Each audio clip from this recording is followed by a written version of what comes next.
Era de madrugada, pero la hacienda Nápoles estaba despierta. Las luces de la mansión principal iluminaban la humedad del césped, y el rugido lejano de un felino enjaulado rompía la calma como un susurro peligroso. No era una noche cualquiera, porque esa noche, Pablo Escobar iba a mostrar un lado que muy pocos habían visto, y que ninguna mujer había podido olvidar. Una mujer joven, alta, de cabello negro que brillaba bajo la luz de las farolas, avanzaba descalza sobre las baldosas frías del patio interior. Su vestido de seda roja se pegaba a su piel por el calor, y cada paso era una mezcla de nervio y deseo. La habían traído desde Medellín esa misma tarde, con la excusa de una cena privada. Pero ella sabía que el verdadero menú no estaba en la mesa del comedor. En una terraza apartada, Pablo esperaba, sentado en una silla de mimbre, camisa blanca abierta hasta el pecho, un habano encendido en la mano derecha y una copa de ron añejo en la izquierda. No dijo una palabra cuando la vio, solo sonrió, esa sonrisa que no era de político ni de patrón, sino de depredador seguro de su presa. Ella se acercó, y en ese momento él hizo algo que, según contarían después, era el principio de su secreto sexual. Sacó una pequeña caja de madera, la abrió, y dentro había pétalos de jazmín recién cortados, todavía húmedos por el rocío. No los tocó, solo se inclinó hacia ella, y le dijo, con voz baja y grave: «El aroma te va a decir más de mí que cualquier palabra». Ella aspiró, y el perfume dulce, mezclado con el humo del habano y el ron, la envolvió como una niebla espesa. Dicen que desde ese momento, dejó de escuchar la música, las voces y los pasos de los guardias. Solo existían él, su voz, y ese olor que parecía quedarse en la piel como una marca invisible. Hoy te voy a contar lo que realmente había detrás de ese ritual.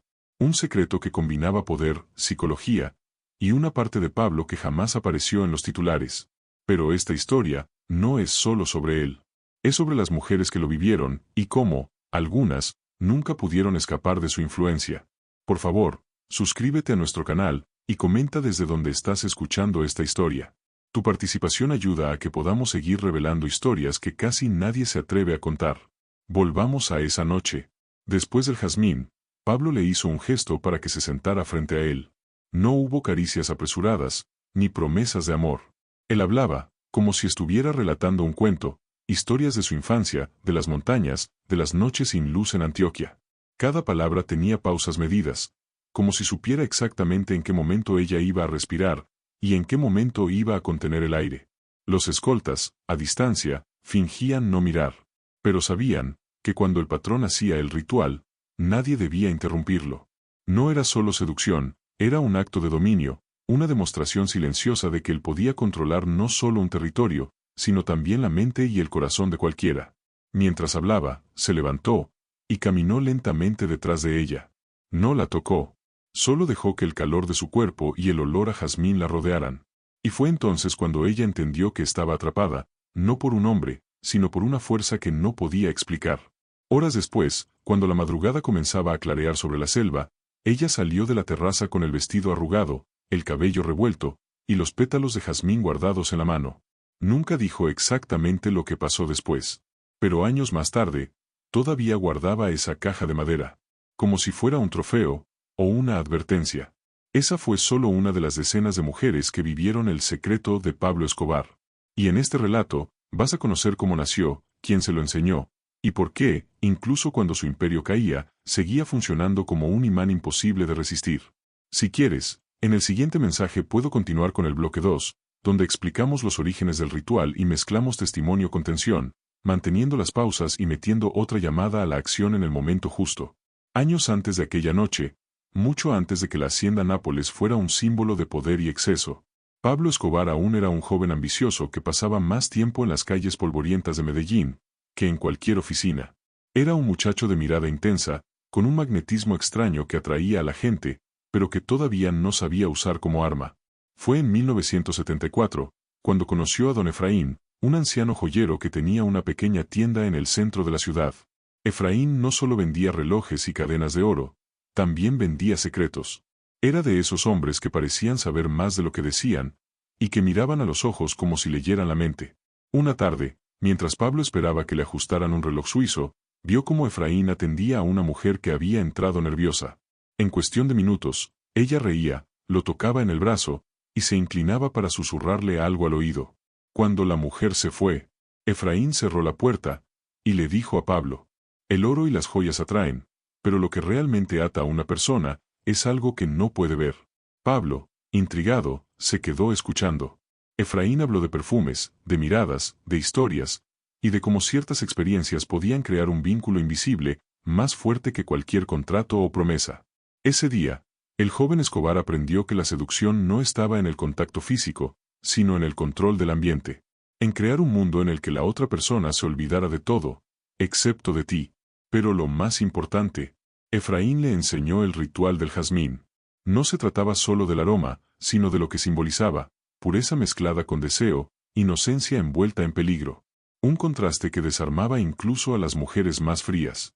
Pasaron los años, y Pablo comenzó a perfeccionar su técnica. Cada elemento tenía un propósito. La música baja, para que la otra persona tuviera que inclinarse y escuchar. La luz cálida, para suavizar los gestos y borrar las defensas. Las pausas en las frases, para que el silencio hablara más fuerte que las palabras. En 1981, ya convertido en un hombre de negocios respetado en algunos círculos y temido en otros, Pablo puso en práctica el ritual de una forma que marcaría un antes y un después. Fue con Camila, una periodista de Bogotá que había venido a entrevistarlo para una revista. Ella era inteligente, escéptica, y nada fácil de impresionar. Llegó a la hacienda con una grabadora y una lista de preguntas afiladas. Pero cuando se sentó frente a él, Pablo empezó con lo que Efraín le había enseñado. Un ambiente perfecto, una historia personal, y, en el momento justo, la caja de jazmín. Dicen que Camila nunca publicó el artículo. En lugar de exponerlo, se convirtió en una de sus visitantes frecuentes. Algunos aseguran que incluso lo ayudó a suavizar ciertas notas en la prensa durante un tiempo. Hoy te voy a pedir algo. Si te gusta descubrir estos lados ocultos de la historia, suscríbete ahora mismo y activa las notificaciones. Así no te pierdes los próximos episodios, donde seguiremos revelando secretos que no aparecen en ningún documental. Y cuéntame en los comentarios, ¿habías oído hablar del ritual del jazmín antes de este video? Volvamos a Pablo. A medida que su poder crecía, el secreto sexual se convirtió en un arma silenciosa. No necesitaba amenazas ni regalos extravagantes, solo el momento correcto para desplegarlo. Y funcionaba no solo con amantes, sino con aliadas políticas, informantes, incluso con esposas de sus enemigos. Pero había un riesgo. El ritual creaba obsesión. Y esa obsesión, a veces, se transformaba en celos, en traiciones, en historias que terminaban con sangre. En 1986, una mujer llamada Lucía apareció muerta en un hotel de Cartagena. Oficialmente, un suicidio. Extraoficialmente, algunos decían que no pudo soportar la idea de que Pablo estuviera con otra. No había pruebas, solo rumores, y el olor persistente a jazmín en la habitación. A pesar de las tragedias, Pablo siguió usando su técnica. Era como una firma invisible, una marca personal que lo acompañaba tanto en la intimidad, como en la política del miedo. Lo que pocos sabían, es que no todos caían rendidos. Hubo mujeres que resistieron, y esas, curiosamente, despertaban en él un interés aún mayor. Porque, para Pablo Escobar, el verdadero placer no estaba solo en conquistar, sino en romper las barreras más difíciles. En el próximo bloque, te voy a contar la historia de Isabela, una mujer que no solo resistió el ritual, sino que logró usarlo en su contra. Una historia que demuestra que, incluso para el patrón, había batallas que no siempre se ganaban. Era finales de 1987, y la hacienda Nápoles estaba en su momento más lujoso. Había helicópteros en el helipuerto, fiestas cada fin de semana, y animales exóticos paseando por jardines que parecían sacados de un sueño tropical. Pero aquella tarde, Pablo esperaba una visita diferente. No era un amante, ni una aliada política. Era un reto. Isabela Restrepo llegó puntual, con un vestido azul que contrastaba con sus ojos grises. No tenía miedo. No sonreía por cortesía. Y lo más sorprendente, no parecía impresionada por la hacienda, ni por las miradas discretas de los escoltas. Pablo, acostumbrado a dominar cada encuentro desde el primer segundo, notó algo en ella que lo obligó a ajustar su estrategia. La recibió en la terraza privada, esa misma donde tantas veces había desplegado el ritual del jazmín. Pero Isabela no miró la caja de madera, ni siquiera cuando la dejó sobre la mesa, abierta, con los pétalos frescos brillando a la luz. En lugar de eso, lo miró a los ojos, y le dijo: «Me han contado muchas historias sobre usted, don Pablo, pero prefiero escuchar las que no se cuentan». La frase, Le arrancó una sonrisa genuina. Era la primera vez, en mucho tiempo, que alguien se sentaba frente a él y no entraba en su juego de inmediato. Decidió probar con paciencia, hablar de su infancia, de Envigado, de su madre Hermilda. Pero Isabela no se dejaba arrastrar por el ritmo pausado, respondía con historias propias, con silencios estratégicos, como si ella también supiera el valor de dejar un hueco en la conversación. Pasó una hora, y Pablo notó algo inusual. No tenía el control absoluto. Era como si en esa mesa hubiera dos depredadores probándose el uno al otro. La noche avanzó, y en un momento, él se levantó para rodearla, dejando que el aroma del jazmín y su cercanía hicieran su trabajo.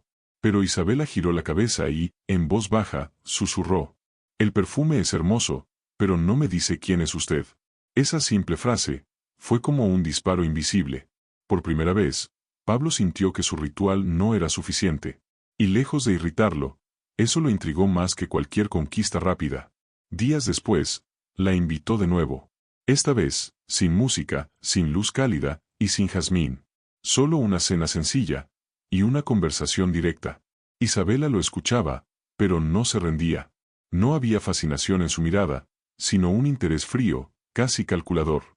Con el tiempo, Pablo descubriría que ella no era solo una mujer independiente, sino alguien con conexiones propias, con acceso a información que él necesitaba.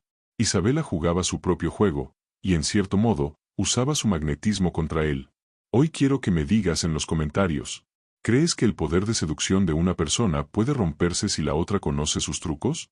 Y si aún no lo has hecho, suscríbete y activa las notificaciones, porque lo que viene ahora es el primer momento en que Pablo Escobar estuvo a punto de perder el control en un terreno donde siempre había sido invencible. En una de sus últimas reuniones, Isabela hizo algo que nadie había hecho antes. Aprovechó el momento exacto en que él se inclinaba para hablarle, y lo interrumpió con una pregunta que lo dejó en silencio. ¿Quién es Pablo cuando nadie lo mira? Pablo no respondió. Se recostó en la silla, y por un instante, perdió esa mirada de depredador. Como si las palabras hubieran atravesado una capa que muy pocos conocían. Fue entonces cuando entendió que Isabela no estaba allí para ser seducida. Estaba allí para verlo, desnudo de su personaje, sin rituales, sin poder, sin armas. Lo que pasó después marcaría un giro inesperado, porque Isabela, lejos de alejarse, comenzó a acercarse más. No por atracción, sino porque había algo en el que podía usar para sus propios fines. En el próximo bloque, descubrirás cómo Isabela convirtió el secreto sexual de Pablo en su propia herramienta, y cómo, sin saberlo, él le entregó una de las llaves más peligrosas de su imperio. Eran las 3 de la tarde, y un aguacero golpeaba con fuerza los techos de la hacienda Nápoles.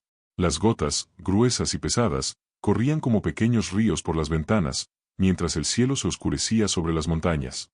Dentro, el ambiente era distinto, cálido, cargado con el aroma de café recién colado, y de algo más sutil, un rastro leve de jazmín. Isabela había regresado, no invitada, sino anunciada. Llamó por teléfono esa misma mañana, y dijo que necesitaba verlo para hablar de negocios. Pablo, intrigado, aceptó sin hacer preguntas. Sabía que ella no era una mujer que llegara sin un propósito. Entró al salón principal sin perder el paso. Llevaba un impermeable negro, el cabello húmedo pegado al rostro, y esa mirada que no se desviaba.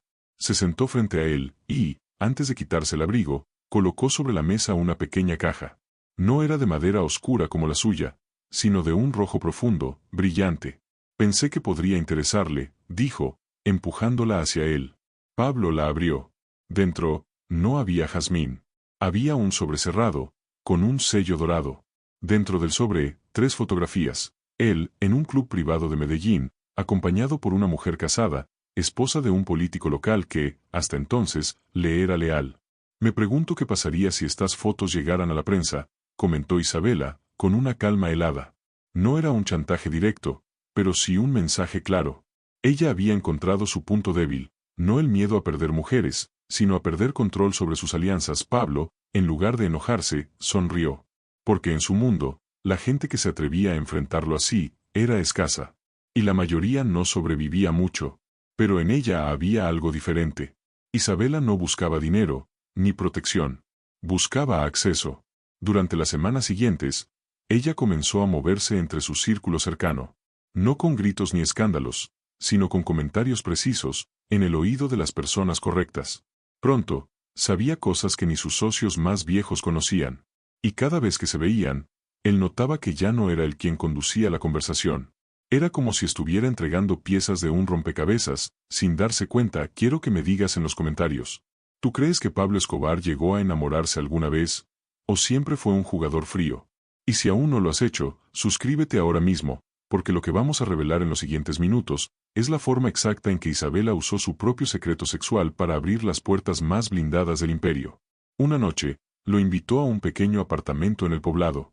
El lugar estaba iluminado por velas, y, para sorpresa de Pablo, el aire estaba impregnado con un aroma familiar, jazmín. Pero no era el suyo.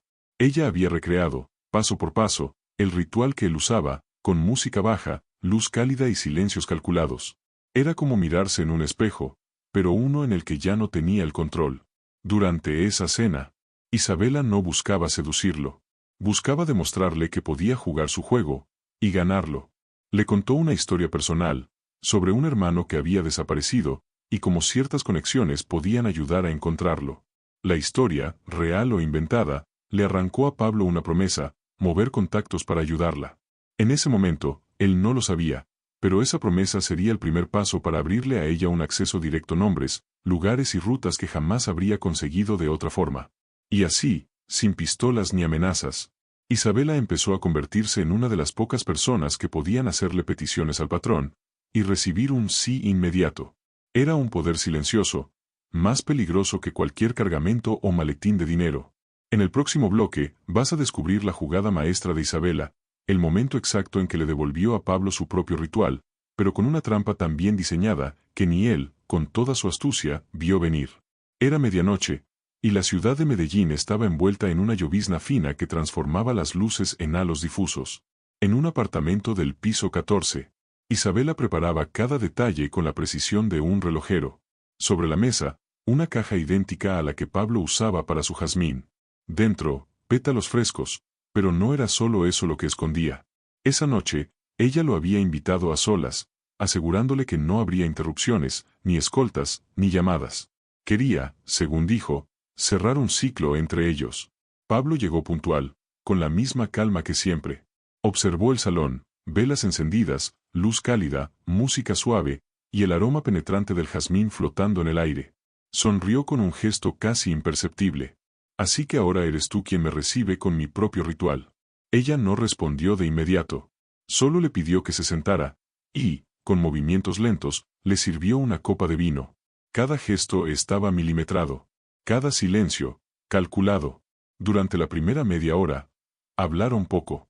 Isabela lo observaba como si esperara un momento exacto. Y cuando llegó, abrió la caja de jazmín frente a él. Entre los pétalos, había un pequeño sobre blanco. Quiero que lo leas, susurró. Pablo tomó el sobre, y dentro encontró una lista de nombres. No eran políticos ni enemigos. Eran mujeres. Todas, alguna vez, habían estado en su círculo íntimo. Y junto a cada nombre, una fecha, un lugar, y un detalle que solo él podía conocer.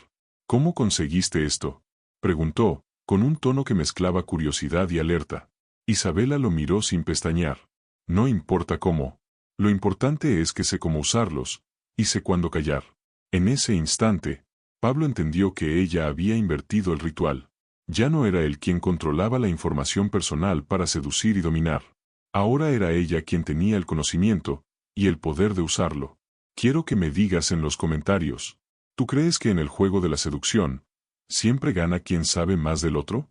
Y si aún no lo has hecho, suscríbete ahora mismo, porque lo que sigue es el punto donde Pablo Escobar, por primera vez, tuvo que decidir si entregaba más de lo que estaba dispuesto, o si eliminaba a quien lo había igualado en su propio terreno. Esa noche, no hubo acercamientos físicos. No hubo frases de conquista. Solo dos personas, sentadas frente a frente, midiéndose en un duelo invisible. Ella, con la lista de nombres.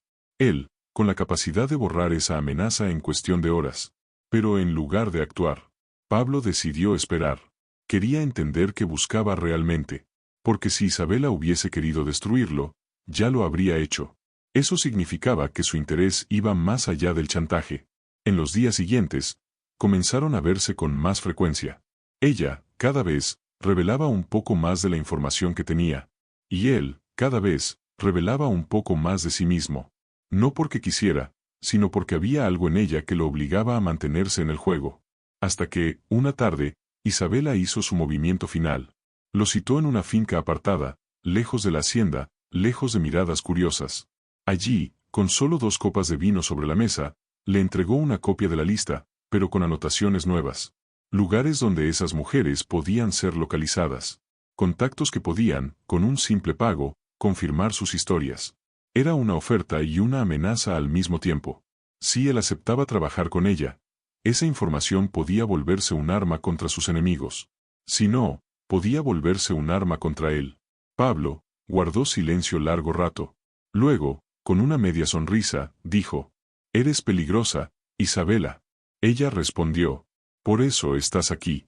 En el próximo bloque, vas a descubrir si Pablo aceptó el trato, o si decidió romper la regla que más respetaba: nunca permitir que alguien tuviera sobre él más poder del que él tenía sobre esa persona.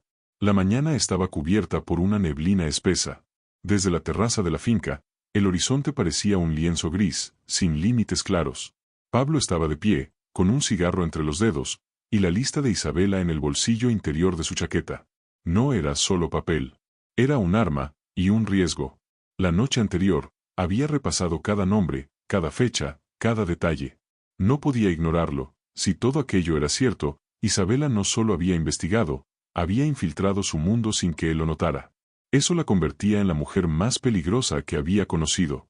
Cuando ella llegó, no lo hizo con vestidos llamativos ni perfumes fuertes. Llevaba pantalones negros, una chaqueta sencilla, y en los ojos, la seguridad de quien sabe que tiene la ventaja. «He estado pensando», dijo ella, apenas saludó. «No necesito tu protección, Pablo. Tampoco tu dinero. Necesito acceso a tu agenda». Él la miró, como si quisiera leer más allá de las palabras. «¿Para qué?» Isabela no sonrió. «Porque hay cosas que quiero mover, y tú eres el único que puede abrir esas puertas». En su mundo, todos pedían algo: dinero, armas, seguridad.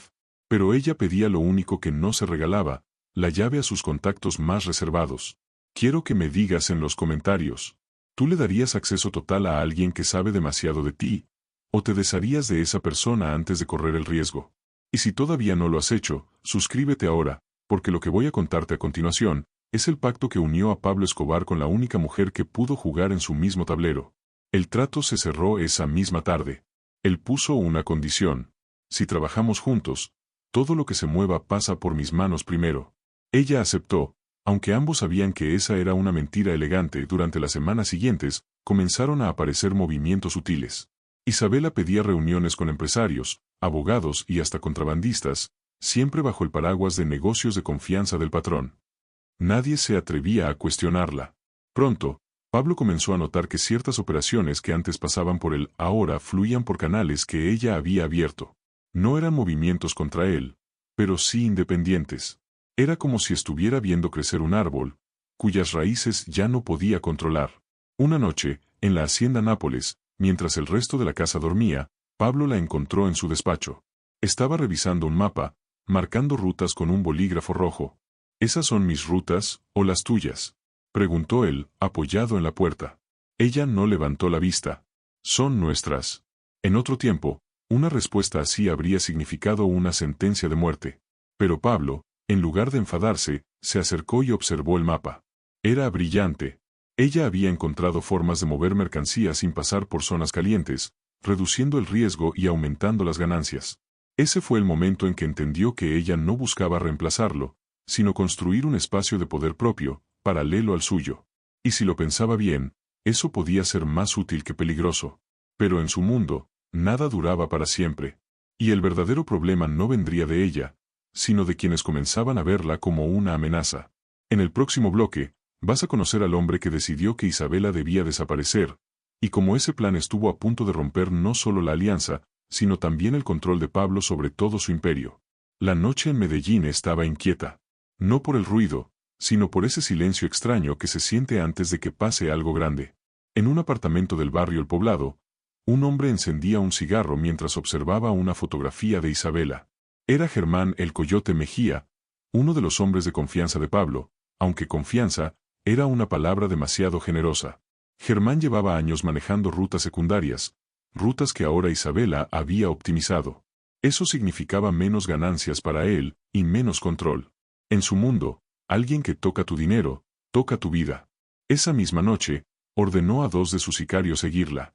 No para asustarla, sino para encontrar el momento perfecto de borrarla del mapa. Lo que Germán no sabía, era que Pablo ya había anticipado esa jugada. En la hacienda Nápoles, Pablo observaba un informe sobre movimientos extraños en las rutas. Isabela estaba sentada frente a él, jugando con un anillo de plata. El coyote me sigue, dijo, como si hablara del clima. Pablo no se sorprendió. Lo sé. Quiero que me digas en los comentarios. ¿Crees que en ese momento Pablo debía protegerla, o dejar que se defendiera sola? Y si aún no lo has hecho, suscríbete ahora, porque lo que viene, es la primera vez que el patrón permitió que alguien fuera cebo para atrapar a un traidor. El plan fue rápido y quirúrgico. Isabela aceptó seguir su rutina como si nada. Salía sola, visitaba a sus contactos, cenaba en los mismos lugares. Todo, para que Germán creyera que el terreno estaba libre. La trampa se cerró un jueves por la noche. Isabela salió de un restaurante en el centro, caminó hasta su coche, y, justo antes de entrar, 2 hombres se le acercaron. Uno de ellos levantó el arma, pero antes de que pudiera apretar el gatillo, la calle se iluminó con los faros de 3 camionetas. En segundos, los hombres de Pablo rodearon la escena. Los sicarios fueron reducidos, y Germán, que observaba desde un auto a media cuadra, intentó escapar. No llegó lejos. 2 motos lo interceptaron. Lo que pasó después, no fue público. Pero al día siguiente, nadie volvió a mencionar su nombre. Isabela, ilesa, regresó a la hacienda esa misma noche. Pablo la esperaba en el despacho. Te dije que el que toca lo mío, muere. Ella se acercó, y por primera vez, lo besó. No fue un beso largo, ni apasionado. Fue un sello. Un pacto silencioso. A partir de ese momento, ya no eran solo aliados. Eran cómplices. Y aunque el secreto sexual que tanto atraía a las mujeres seguía siendo suyo, ahora estaba ligado a una alianza que podía costarle todo. En el próximo y último bloque, vas a descubrir cuál era ese secreto, por qué volvía locas a todas, y cómo, en el caso de Isabela, terminó siendo la puerta a un destino que ni Pablo pudo controlar. Era una noche sin luna. La hacienda Nápoles estaba sumida en un silencio casi irreal. Solo se escuchaba el leve murmullo del agua en la fuente central. En su despacho, Pablo sirvió 2 tragos de ron añejo, y le indicó a Isabela que se sentara. Te he protegido, Isabela, dijo, mirándola a los ojos. Te he dado acceso a cosas que nadie ha tenido. Pero hay algo, que no he compartido con nadie. Y hoy, vas a saberlo. Ella lo miró con una mezcla de intriga y precaución. Pablo abrió un cajón, y sacó una pequeña caja de madera. No era como la del jazmín. Esta estaba tallada con símbolos que parecían indígenas. La colocó sobre la mesa, y, al abrirla, un aroma denso y dulce llenó la habitación. Dentro, había pequeños frascos de cristal, cada uno con un líquido de color diferente. Esto, dijo él, no es para cualquiera. No se trata de dinero, ni de poder, ni siquiera de placer común. Es un ritual. Le explicó que, desde joven, había heredado de un anciano curandero una fórmula secreta, una mezcla de aceites, esencias y hierbas que, usada en un ritual íntimo, provocaba una conexión tan intensa que dejaba a cualquier mujer marcada de por vida. No era solo físico, era mental. Era como entrar en un estado en el que todo lo demás desaparecía. Quiero que me digas en los comentarios. ¿Tú crees que una conexión así viene de un truco, o de la mente de quien lo provoca? Y si todavía no lo has hecho, suscríbete ahora, porque este tipo de historias, no las vas a encontrar en otro lugar. Pablo continuó. No es algo que pueda usar con cualquiera. Solo con las que quiero que no me olviden, nunca. Ella comprendió entonces que el famoso secreto sexual no era solo un acto, sino un método cuidadosamente calculado para dejar una huella imborrable. No era magia, era psicología, control, y una dosis de misticismo que convertía el recuerdo en adicción. Pero lo que Pablo no esperaba, era que Isabela también guardara un secreto. Mientras él hablaba, ella sacó de su bolso un pequeño frasco idéntico, pero con un aroma distinto. No eres el único que sabe jugar con la mente y el cuerpo, Pablo. Me lo enseñó una mujer en Marruecos. Hace que quien lo pruebe, no pueda mentirme. Se miraron, y supieron que en ese momento, ambos tenían el poder de entrar en la mente del otro. Ya no había secretos. Ya no había superioridad. Solo 2 personas, armadas con el conocimiento más íntimo del otro. Esa noche, dicen, Sellaron su pacto final usando ambos rituales. No hubo testigos. Pero a partir de entonces, Isabela nunca más fue vista como una simple acompañante. En el círculo más cerrado, se hablaba de ella como la mujer que podía mirar al patrón a los ojos, sin bajar la mirada. El secreto sexual de Pablo seguía intacto para el resto del mundo. Pero para él, ese poder ya no le pertenecía por completo. Lo había compartido. Y en ese instante, empezó la única historia de amor que, según los que estuvieron cerca, nunca terminó del todo. Porque incluso después de su caída, incluso cuando todo se desmoronó, había una mujer en algún lugar que seguía oliendo jazmín y recordando la noche en que el patrón le entregó su mayor secreto.